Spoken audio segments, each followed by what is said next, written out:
बच्चों, उम्मीद है कल की कहानी आपको पसंद आई होगी।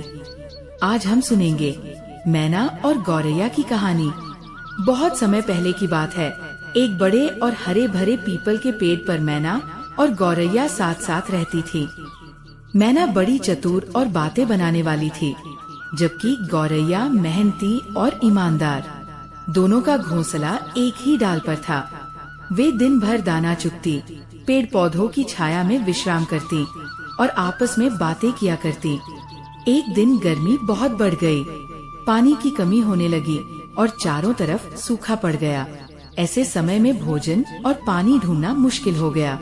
गौरैया सुबह सुबह उड़कर दूर के खेतों में जाती, वहाँ से थोड़ा थोड़ा दाना लाती और शाम तक अपने घोंसले में रख देती। वह जानती थी कि बुरा समय लंबा चल सकता है, इसलिए धीरे धीरे भंडारण कर रही थी। मैना को ये सब बेकार लगता था। वह कहती, गौरैया बहन, क्यों अपना समय बर्बाद करती हो? अभी तो बहुत दाना है, जब नहीं होगा तब देखा जाएगा। गौरैया ने समझाया, मैना बहन, आगे की सोचो। जब बारिश नहीं आएगी और खेत सूख जाएंगे, तब यही जमा किया हुआ दाना काम आएगा। पर मैना हंसती और कहती, तुम तो बूढ़ी औरतों की तरह सोचती हो। गौरैया चुपचाप अपना काम करती रही। कुछ हफ्तों बाद, जैसे गौरैया ने सोचा था, हालात और भी बिगड़ गए। अब आसपास के खेतों में कुछ भी नहीं बचा था। नदी सूख चुकी थी, तालाब कीचड़ में बदल चुके थे। मैना अब परेशान थी। भूख के कारण उसकी हालत खराब हो रही थी। वो गौरैया के पास गई और मीठे शब्दों में बोली, बहन, तुम सच में बहुत समझदार हो।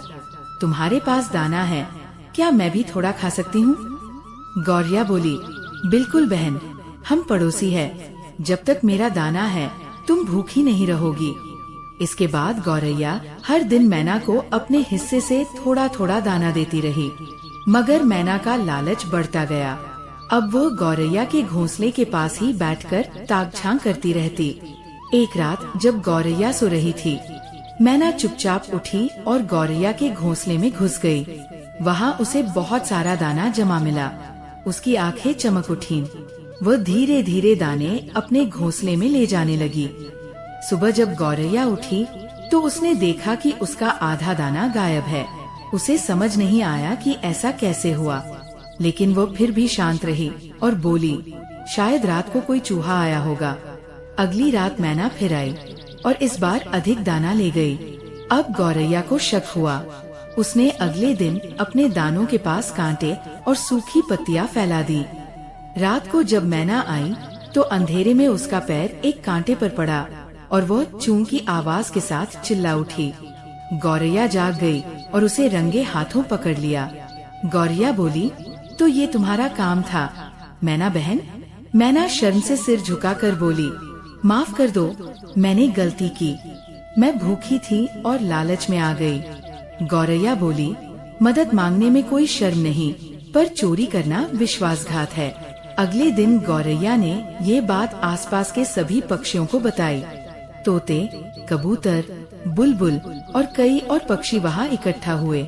सबने मैना की निंदा की और उसे पेड़ से नीचे उतर जाने को कहा। मैना अब अकेली थी। उसे दूर एक सूखे पेड़ पर जाना पड़ा।